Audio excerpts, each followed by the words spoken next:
And now we will hear from our prize recipient, KG Mohammed.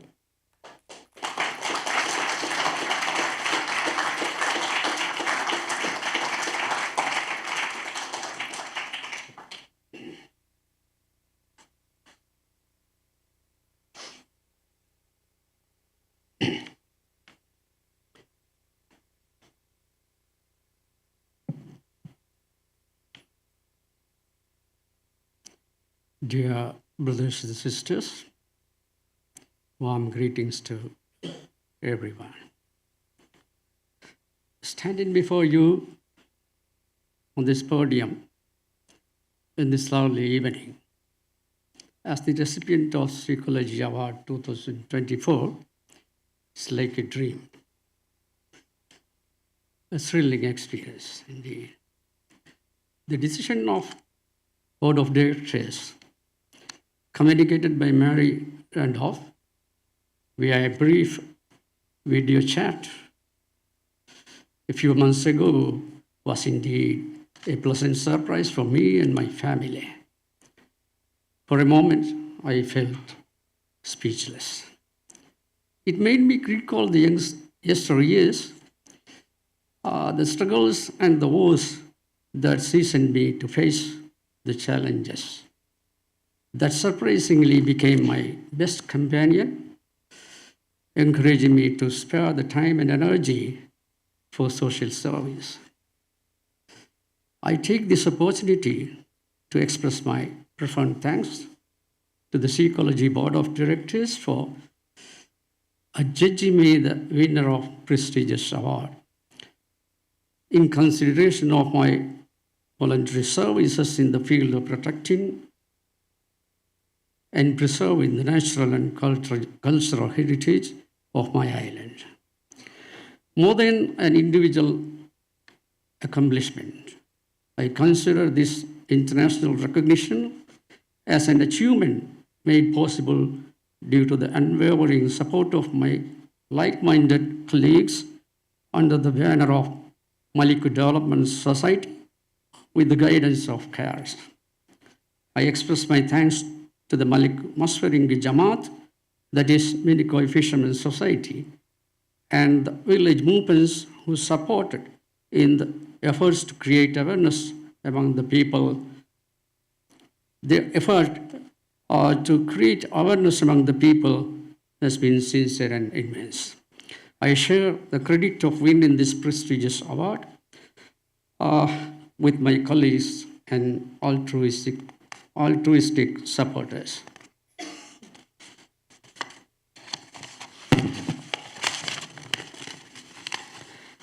Now, about my life that shaped me.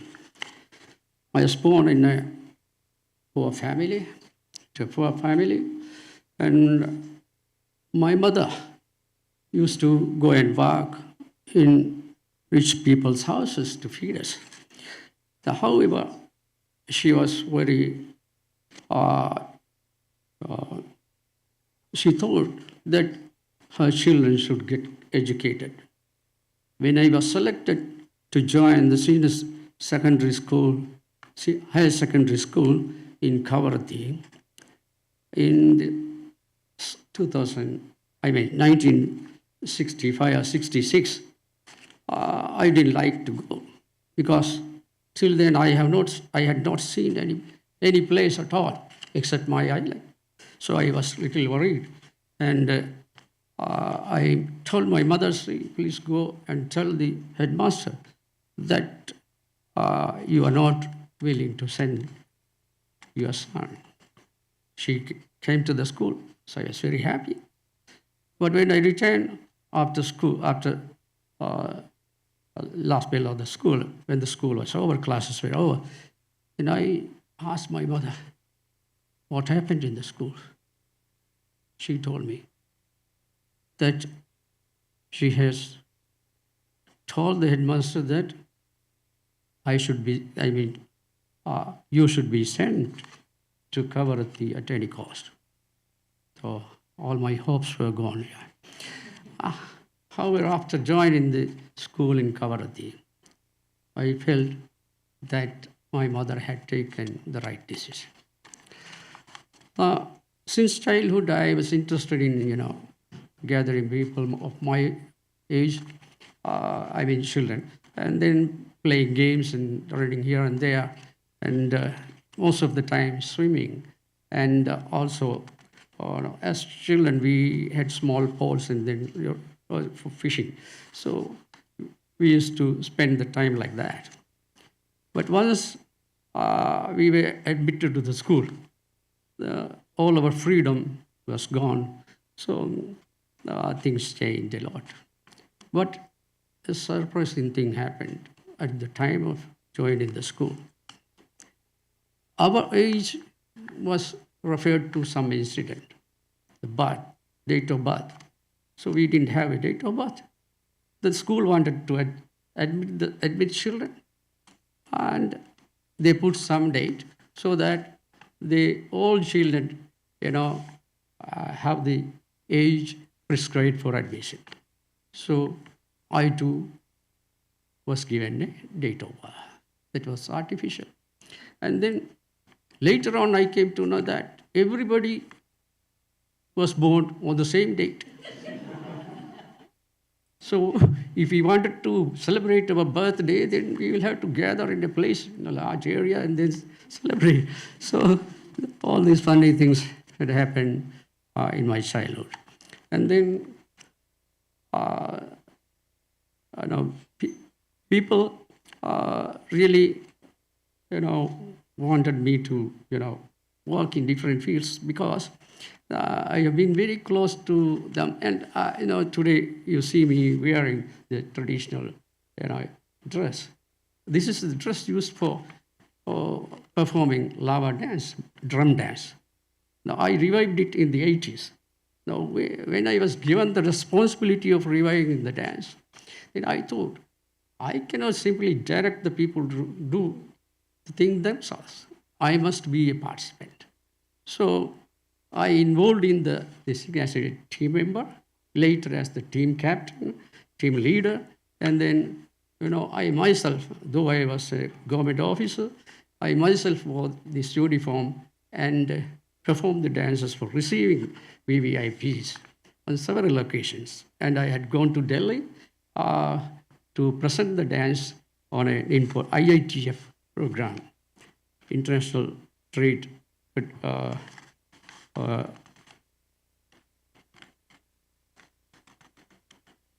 Federation, yeah.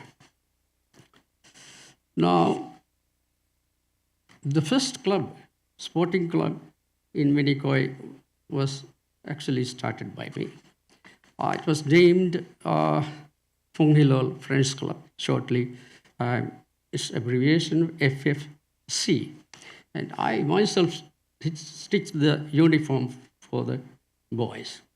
Why I did was because when I returned from Kavaratti for vacation, I found so many of my colleagues had left the school. And I thought something must be done. Because to encourage them, we have to, act according to their likes and dislikes. Now, so I took some of them to the school and got admitted. And one of them happened to be the father of my daughter-in-law, who is here, Dr. Fauzia Ismail.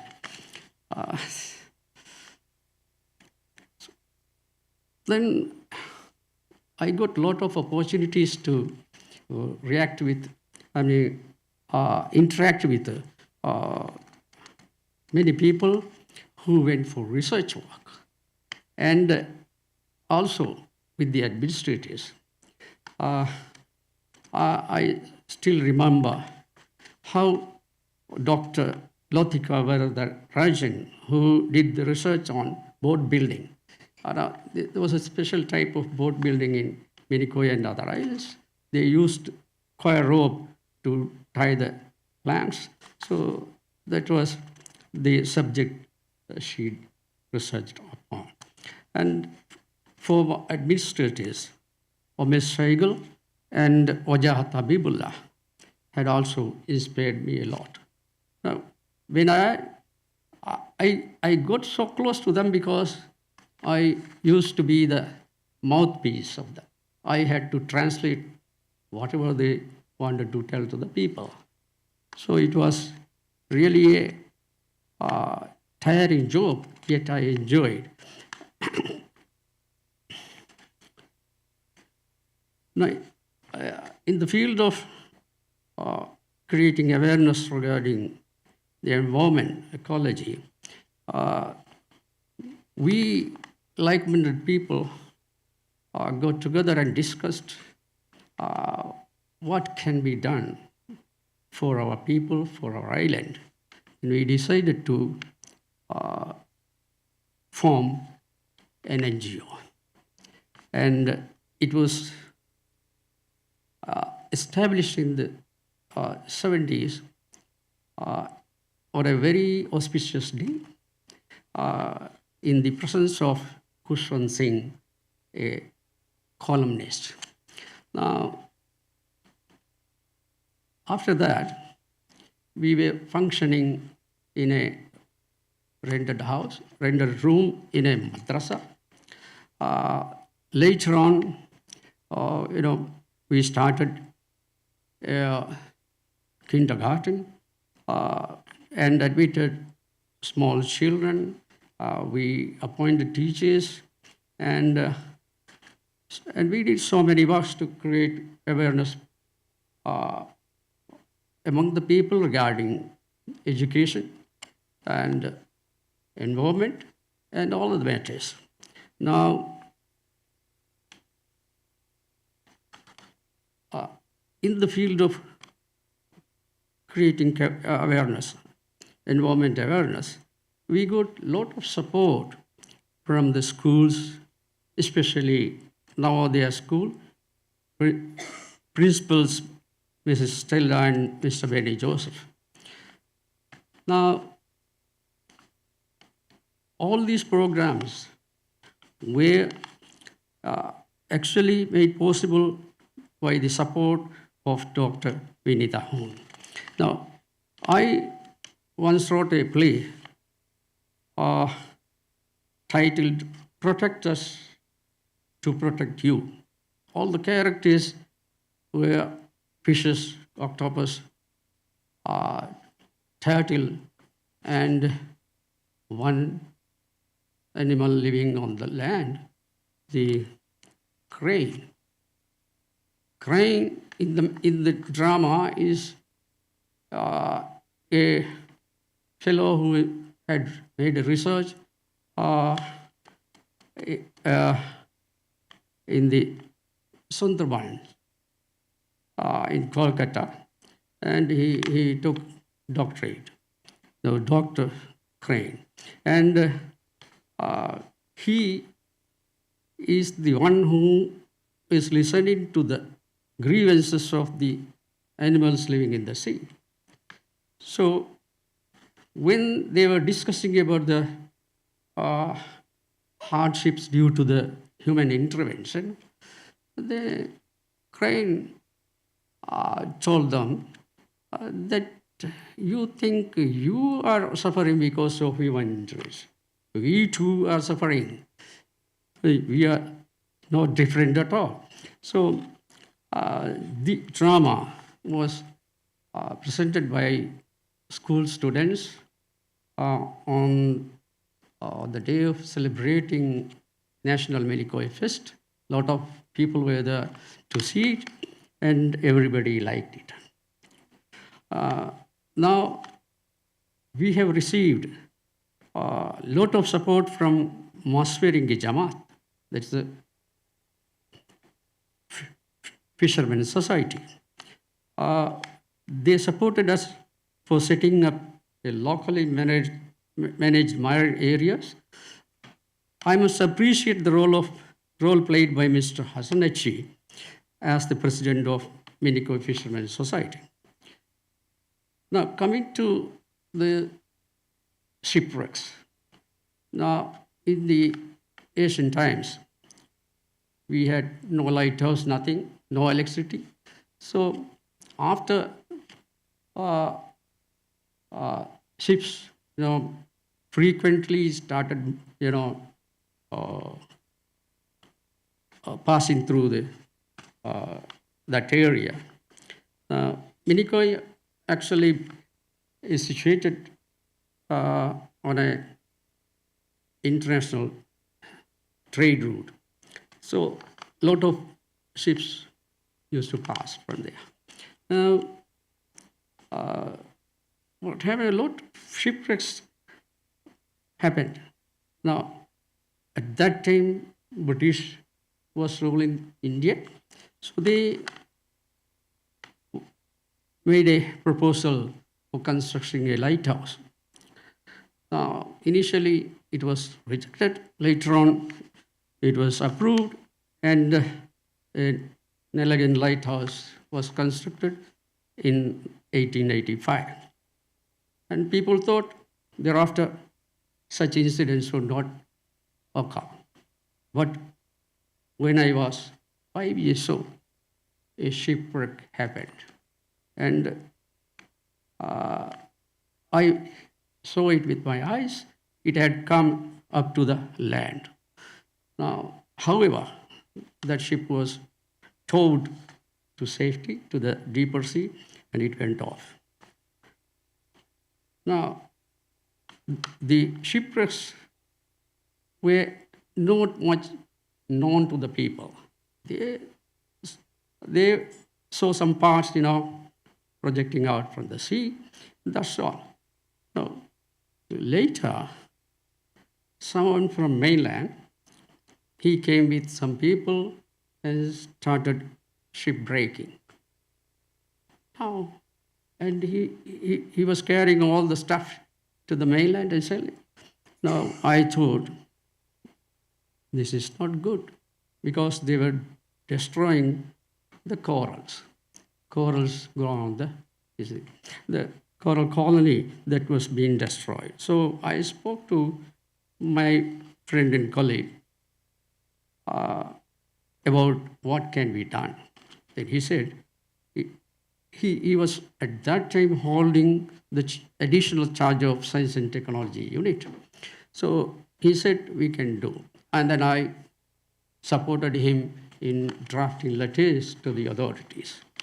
Now, the shipwreck case naturally became very angry. He got some threats, but in spite of it, he continued,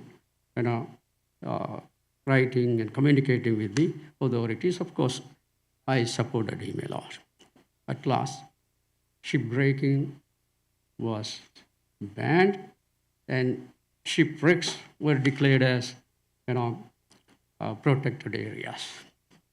Now, all the shipwrecks are the best diving sites in Minicoy.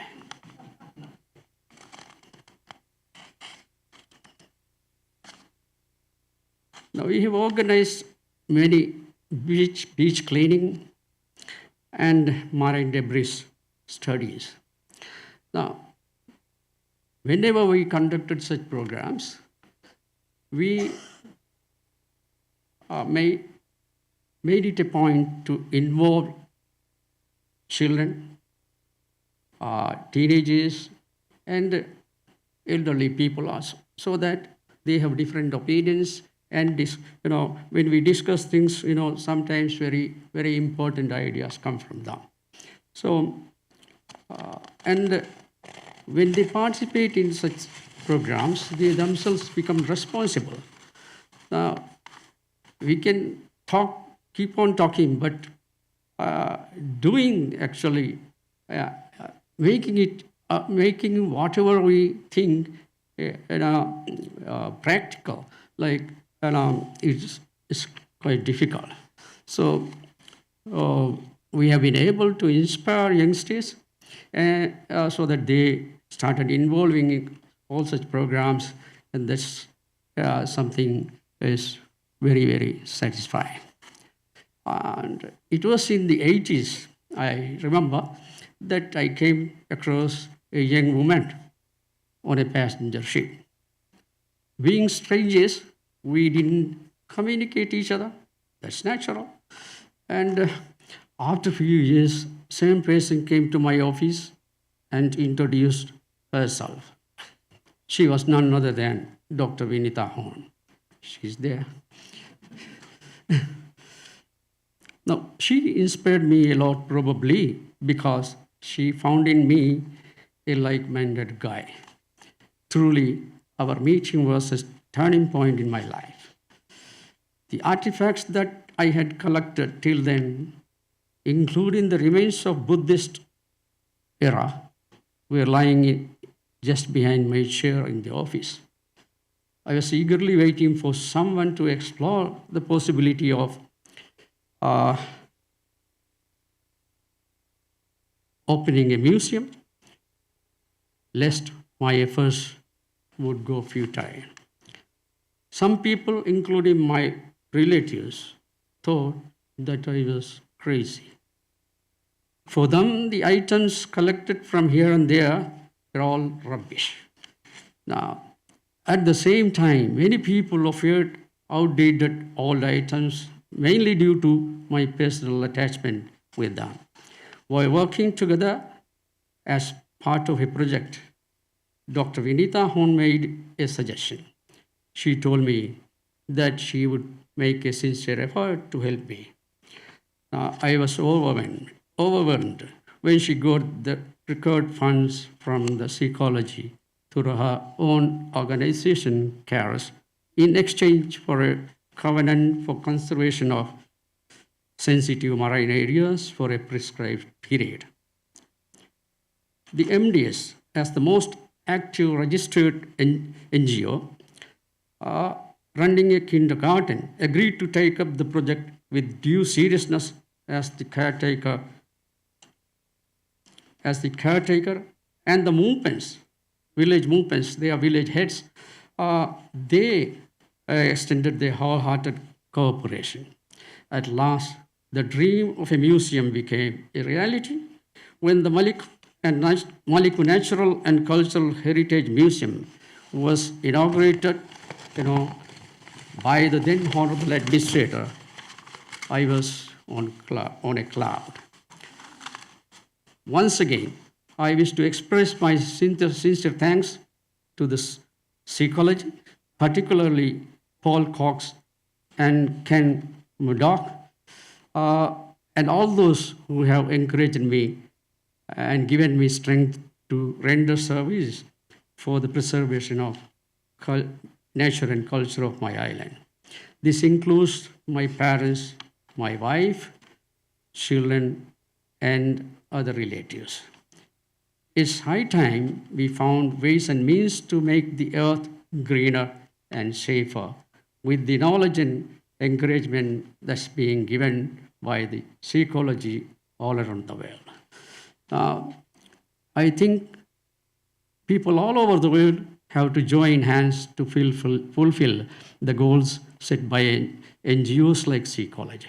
I promise that I'll carry from here the sweet memories, and also the Seacology's message to my people. Thank you. Thank you very much. And as a token of gratitude, I would like to present two mementos.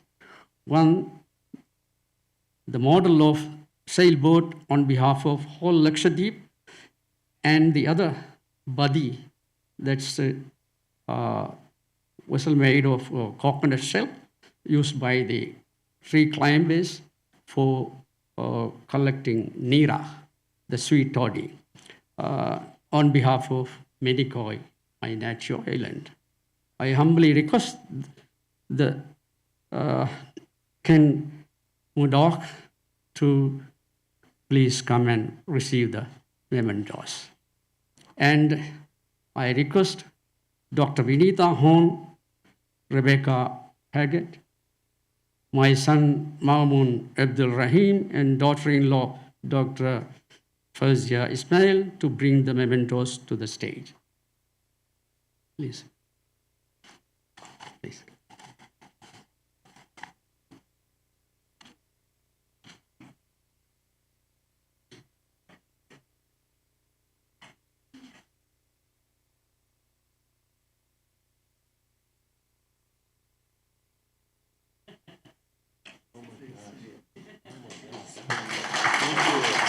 This is the traditional item used by the tree climbers for collecting sweet toddy.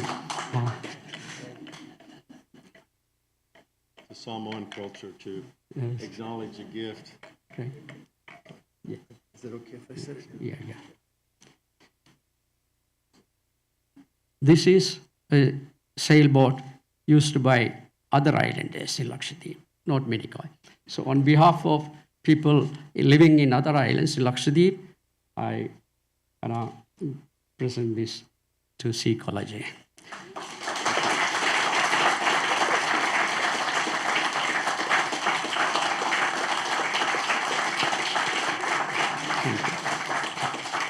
Thank you so much. Thank you. This is going to look wonderful at the Seacology offices, and many people will appreciate this Thank you. for forever. Yeah, thank you. Yeah, this is awesome. Thank you. Now, do we have? Okay. Yeah. Oh, it was that simple. Thank you. Here we go.